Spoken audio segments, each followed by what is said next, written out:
নমস্কার বন্ধুরা, travellers diary with সৌরভে আপনাদের সকলকে জানাই স্বাগত।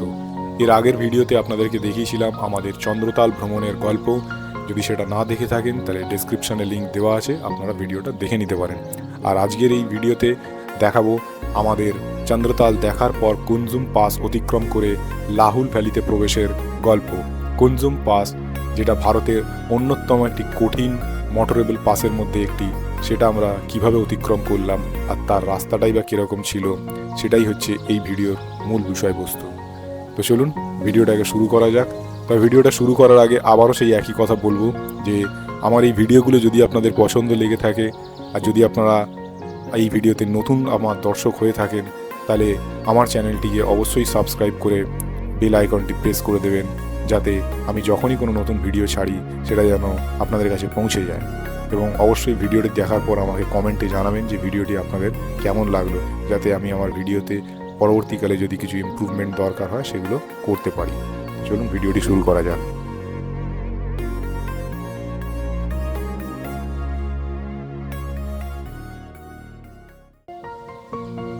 ১৩,১০০ ফুট উচ্চতায় দাঁড়িয়ে আছে হিমালয়ের এই রহস্যময়ী কুনজুম পাস। শত শত বছর ধরে স্পিতি ভ্যালি থেকে মানালি যাওয়ার একমাত্র প্রবেশদ্বার হিসাবে ব্যবহৃত হয়েছে এই পাস। স্থানীয়দের বিশ্বাস, কুনজুম দেবী নিজে হাতেই পাসকে রক্ষা করেন। যাত্রীরা আজও যাত্রার আগে মন্দিরে থেমে আশীর্বাদ নেন। আমরাও দেবীর আশীর্বাদ নিয়েই যাত্রা শুরু করেছি। এই পাস বিশ্বের অন্যতম সুন্দর হাই মাউন্টেন পাসের মধ্যে একটি, যেখানে পৌঁছালেই মনে হবে আপনি পৃথিবীর ছাদে দাঁড়িয়ে আছেন। কিন্তু কুনজুম পাস কোনো সাধারণ জায়গা নয়।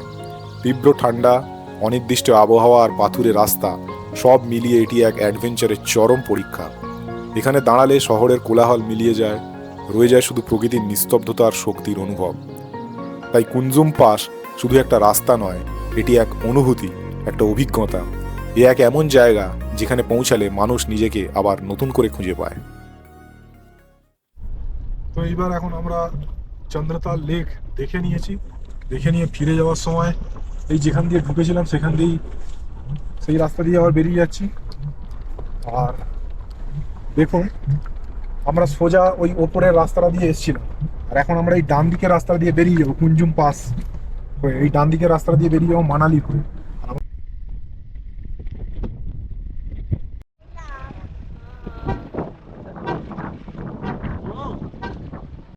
এখন চলে এসেছি, পেছনেই দেখতে পাচ্ছেন চাচা চাচি ধাবা।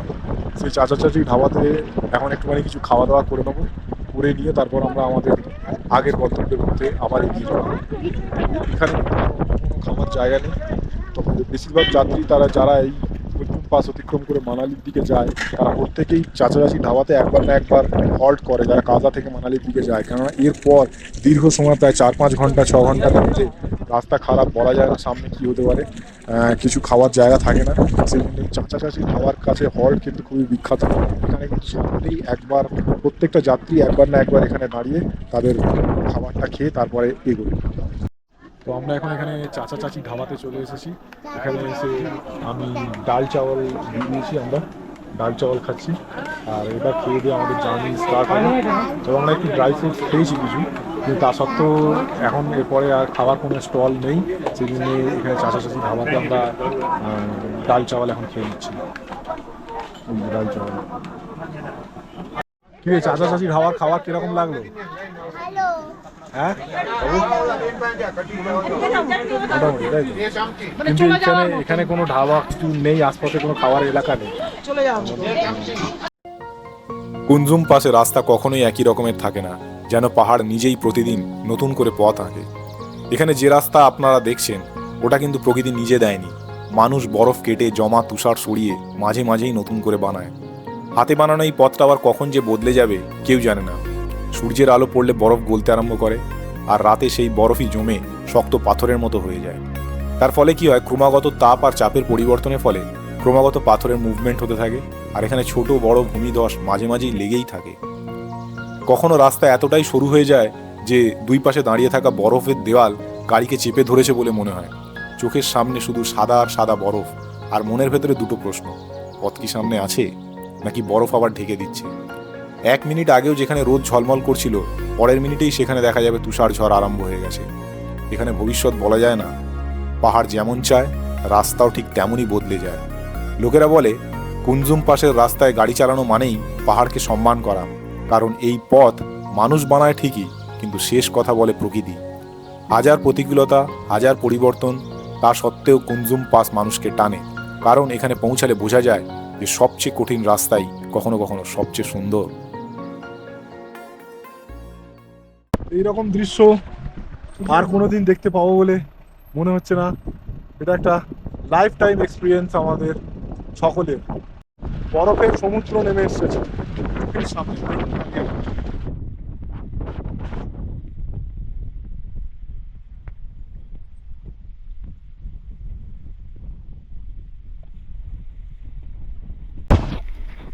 এখানে আপনারা লক্ষ্য করলে দেখবেন যে রাস্তায় প্রচুর জল, কাদা এরকম জমে রয়েছে। জুন মাসের প্রথম দিকে বছরের এই সময় যখন গরম বাড়তে থাকে, তখন কিন্তু এই বরফগুলো গলে যাচ্ছে বলে এই চারিদিকে এরকম জল, কাদা হয়ে রয়েছে। কিছুদিন পরে যখন এই বরফগুলো পুরোটাই গলে যাবে, তখন হয়তো এই রাস্তায় এই জল থাকবে না এবং রাস্তার চারিদিকটা ধুলো ধুলো মতো হয়ে থাকবে। কিন্তু এই সময়ের রাস্তার প্রতিকূলতাও কিন্তু অন্য এক পর্যায়ে, কারণ এই জল কাদার মধ্যে এই যে পাথরগুলো আছে এগুলো কিন্তু খুব শার্প হয়ে থাকে, আর এই কাদা জলের নিচে কতটা গর্ত আছে সেগুলো বোঝা যায় না। ফলে কি হয়, ড্রাইভারদের কিন্তু এই রাস্তায় গাড়ি চালাতে প্রচণ্ড বেগ পেতে হয়। আর দেখতেই পাচ্ছেন যে চারিদিকে কোথাও 20 ফুট, কোথাও 30 ফুট উঁচু বরফের দেয়াল দাঁড়িয়ে রয়েছে, তার মধ্যে এরকম শার্প পাথর। ফলে ড্রাইভারদের কিন্তু প্রচণ্ড ঝুঁকি নিয়ে এবং খুব বেগ পেতে হয় এই রাস্তায় গাড়ি চালাবার জন্য। তাছাড়াও এই বরফগুলো গলার কারণে এখানে ছোট বড় পাহাড় থেকে অনেক জলধারা নেমে আসে। এমনিতেই এখানে কোনো গাছপালা না থাকার কারণে মাটির বাঁধন খুবই হালকা, আর তার সাথে যখন এই ছোট ছোট জলধারাগুলো নেমে আসে, তারা কিন্তু মাটিকে আরও দুর্বল করে দেয়। ফলে এখানে কিন্তু যে কোনো সময় ছোট বড় ল্যান্ডস্লাইডের সম্ভাবনা একটা থেকেই যায়। এটা একটা সমস্যা এই রাস্তায় যে কোনো মুহূর্তে আপনাকে ফেস করতে হতে পারে। তাছাড়া এই জল কাদা পাঁকের মধ্যে দিয়ে যাওয়ার একটা অভিজ্ঞতা তো আপনাকে রোমাঞ্চ শিহরিত করবেই করবে।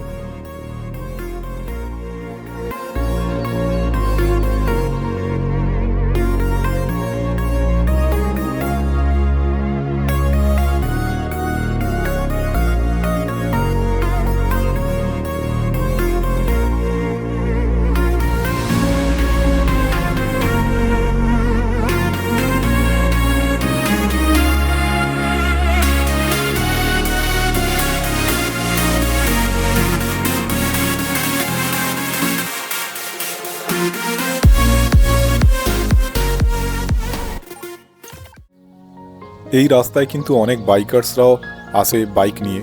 তবে একটা জিনিস আপনি লক্ষ্য করলে দেখবেন যে এখানে বাইকার্সরাও যখন যায় আর এবং 4 চাকা গাড়ি নিয়েও যখন মানুষ যায়, তখন কিন্তু এরা একটা গ্রুপে যায়।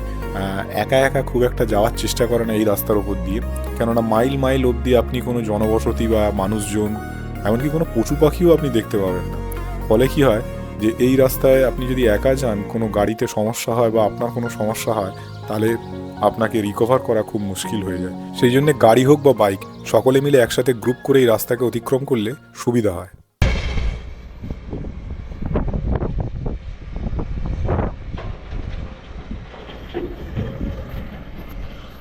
এখানে রাস্তার কন্ডিশন এমন, সব সময়তেই এখানে কিছু না কিছু কাজ হচ্ছে। কোথাও ধস নেমেছে, কোথাও বরফ পড়ে গেছে, তো সেখানে ঠিকঠাক করার কাজ সব সময়তেই কোথাও না কোথাও এরকমভাবে চলতে থাকছে। কেননা রাস্তাটা এই যারা পরিশ্রমী, যে শ্রমিক যারা এই তাদের কঠোর পরিশ্রম দিয়ে এই রাস্তাটাকে এখন সুন্দর এতটা বানিয়েছে। এই রাস্তাটা কিন্তু কিছু বছর আগেও এতটা সুন্দর, এতটা ভালো ছিল না। এই মানুষগুলো, এই শ্রমিকদের এত অক্লান্ত পরিশ্রমের ফলেই এখন এই রাস্তাটা আগের থেকে অনেকটাই বেশি সুন্দর, অনেকটাই বেশি লেস রিস্কি যাকে বলা চলে। নইলে আগে এটা কিন্তু আরও রিস্কি ছিল ড্রাইভারদের কথা মতো, এবং আরও বেশি বিপজ্জনক ছিল।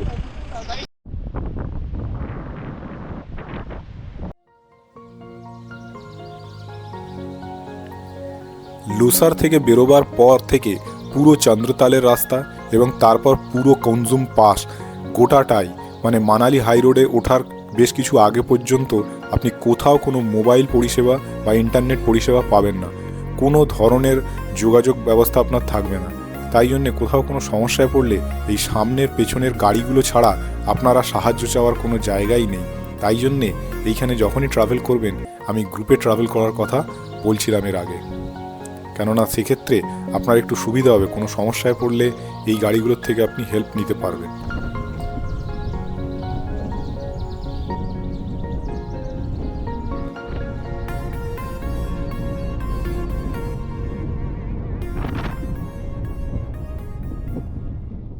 তো কুঞ্জুম পাস দিয়ে মানালি যাওয়ার পথে আমরা প্রায় চলেই এসেছি। এর আগে আমরা চাচা চাচির ঢাবাতে দাঁড়িয়েছিলাম, আর এখন আমরা অনেকটা পথ অতিক্রম করে এখন ছাত্রু বলে একটি জায়গাতে এসেছি। এখানেও একটা হল্ট মতো আছে, তো সেখানেও আমরা একটুখানি হল্ট নিয়ে একটুখানি চা জল পান করব, করে তারপর আমরা আবার আমাদের পথে এগিয়ে যাব। এই জায়গাটা কিন্তু খুবই সুন্দর, আর এখানে অনেকগুলো ছোট ছোট ধাবার মতো রয়েছে, যেখানে আপনারা এখানে এসে আপনারা নিজেদের একটুখানি টিফিন করতে পারেন, বা ওয়াশরুমে কেউ যদি যেতে চান তাহলে সেগুলো যাওয়ার অল্প একটু আধটু ব্যবস্থা রয়েছে, খুব বেশি না থাকলেও অল্প একটু আধটু রয়েছে।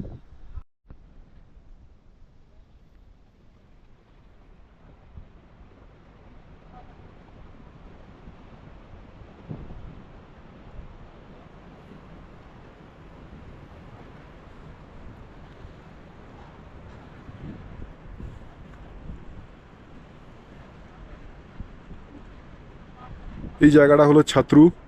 এটা আপনার মানালির দিক থেকে আসার পথে যদি কুঞ্জুম হয়ে কাজার দিকে যান, তাহলে এটা হচ্ছে প্রথম আপনার হল্ট পড়ে যাবে এই জায়গাটাতে, যদি মানালির দিক থেকে আসেন।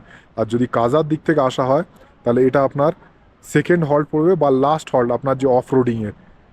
আর যদি মানালির দিক থেকে আসেন তাহলে এটা আপনার ফার্স্ট হল্ট, আর ওইদিকে অফ রোডিংয়ের দিকে সেকেন্ড হল্ট হবে আপনার চাচা চাচির ধাবা।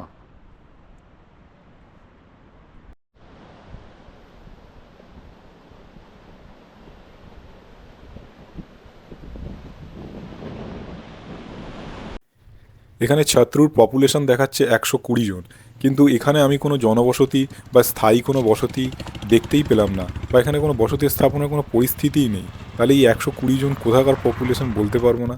তবে কি তাহলে এরা এই ধাবার যারা লোকজন তাদের সংখ্যাটাই এখানে দেখানো আছে কি না সেটাও আমি বলতে পারবো না, হয়তো সেটাও হতে পারে। তবে এখানকার প্রকৃতি কিন্তু যতটাই সুন্দর ঠিক ততটাই কঠিনও।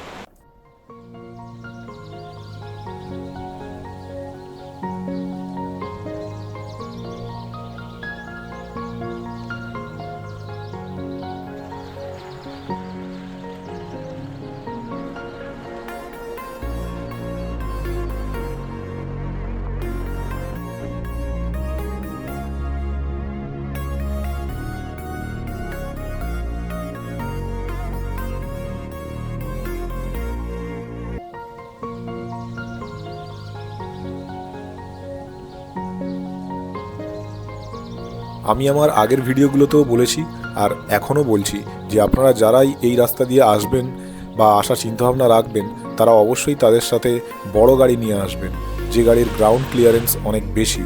তার কারণ হচ্ছে যে এখানে রাস্তায় এত বড় বড় গর্ত আর এত বড় বড় পাথর, যে যদি আপনি ছোট গাড়ি নিয়ে আসেন যার গ্রাউন্ড ক্লিয়ারেন্স কম, সেই গাড়িতে যদি একবার এই গর্ত বা গাড্ডায় আটকে যায়, তাহলে সেই গাড়িকে কিন্তু বের করা খুব মুশকিলের ব্যাপার হয়ে যাবে।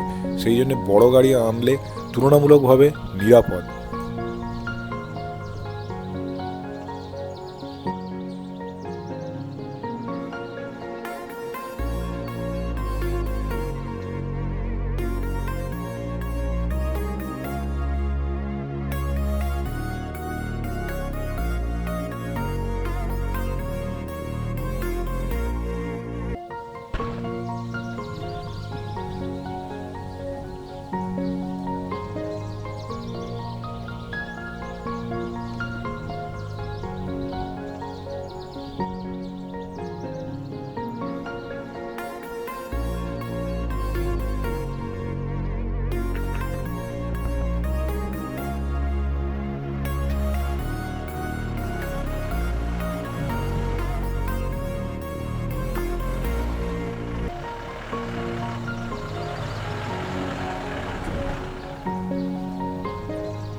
ছাত্রু পার করে যখন আমরা এগোতে থাকি, তখন দুপুর পার করে বিকাল হয়ে গেছে। সূর্য দেবতা তখন পশ্চিম আকাশে অবস্থান করছেন। আপনারা যারাই এই পথে যাত্রা করবেন বা করার চিন্তাভাবনা রাখছেন তারা সবসময় চেষ্টা করবেন খুব সকাল সকাল যাত্রা আরম্ভ করার এবং সূর্যের আলো থাকতে থাকতে এই পথকে পুরোপুরি রূপে অতিক্রম করার। তার কারণ হচ্ছে বেলা যত বাড়তে থাকে ততক্ষণই এই গ্লেশিয়ারের বরফ গলতে আরম্ভ করে বেশি পরিমাণে, এবং এই যে নালাগুলো আছে সেই নালাগুলোতে জলের পরিমাণ ক্রমান্বয়ে বাড়তে থাকে। আর সন্ধ্যের দিক করে বা এই বিকালের সময় সূর্যের তাপের কারণে এবং বিকালের দিকে টেম্পারেচার হঠাৎ করে কমে যাওয়ার কারণে এই যে তাপের পরিবর্তন হয় তার ফলে কিন্তু পাথরের মধ্যে মুভমেন্ট তৈরি হয়, এবং যার ফলে এই বিকেল এবং সন্ধ্যের শুরুর সময়ের দিকে ওপর থেকে পাথর গড়িয়ে পড়ার সম্ভাবনা অনেক বেশি বেড়ে যায়। সেই জন্য চেষ্টা করা উচিত যে দিনের আলো থাকতে থাকতেই এই রাস্তাটাকে কভার করে দেওয়া। দেখুন এখানে দেখতেই পাচ্ছেন যে অত বড় গাড়িটার পেছনের অংশটাও মাটিতে ঠেকে যাচ্ছে। সেই জন্যেই বড় গাড়ি কতটা প্রয়োজন বুঝতেই পারছেন যে কত বড় গর্ত, যে অত উঁচু বড় একটা গাড়িরও পেছনের অংশটা মাটিতে ঠেকে যাচ্ছে।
এইখানকার রাস্তাটা একবার লক্ষ্য করে দেখুন, এখানে কিন্তু ওপর থেকে বেশ কিছু পাথর গড়িয়ে এসে রাস্তার ওপর পড়েছে। রাস্তাটা এতটাই সংকীর্ণ যেখানে পাশ থেকে আর একটা গাড়ি যাওয়ার মতো কোনো পরিস্থিতি নেই। এখানকার ড্রাইভারদেরকে কিন্তু সত্যিই সেলাম জানাতে হয় তাদের এই অসাধারণ দক্ষতার জন্য। তারা কিন্তু সত্যিই অসাধারণ যে এই রাস্তায় তারা এত সাবলীলভাবে গাড়ি চালাবে। কিন্তু শেষ পর্যন্ত আমি সেই ঘটনারই সম্মুখীন হলাম যেটার জন্য এতক্ষণ শঙ্কা প্রকাশ করছিলাম। পাহাড়ের ওপর থেকে পাথর খসে পড়ছে বড় বড়। এই রাস্তার দুর্গমতা এখানে এসেই এখন ধরা পড়ে গেল। দেখুন এখানে এখন দেখুন সামনেই দেখতে পাচ্ছেন এখানে এখন ল্যান্ডস্লাইড হচ্ছে, ওপর থেকে পাথর ঝরে ঝরে পড়ছে আর পাথরে রাস্তা ব্লক হয়ে গেছে।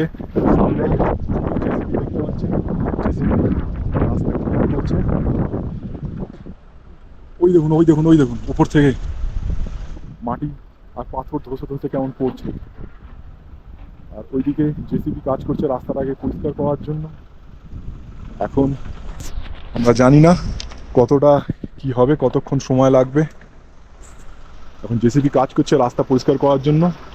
ওই সামনের ওইখানে যাওয়াটা খুবই বিপজ্জনক।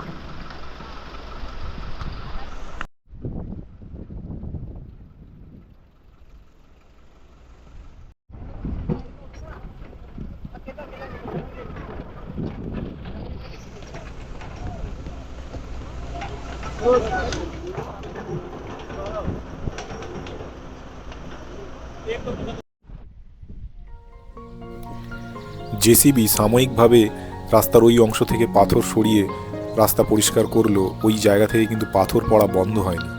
আমরা কিন্তু ওই জায়গাটাকে অতিক্রম করার সময়ও আমাদের চোখের সামনে পাথর পড়তে দেখেছি। খালি ঘটনার আকস্মিকতা সেই জায়গার ভিডিওটা সেই সময় করা সম্ভব হয়নি, কিন্তু ওখানে তখনও পাথর পড়ছিল। তো যাই হোক, এক রুদ্ধশ্বাস অভিজ্ঞতা নিয়ে আমাদের এই কুনজুম পাসের যাত্রা সম্পন্ন হয়। কিন্তু আমাদের হাই রোডে উঠতে উঠতে কিন্তু ততক্ষণে অন্ধকার হয়ে গিয়েছিল।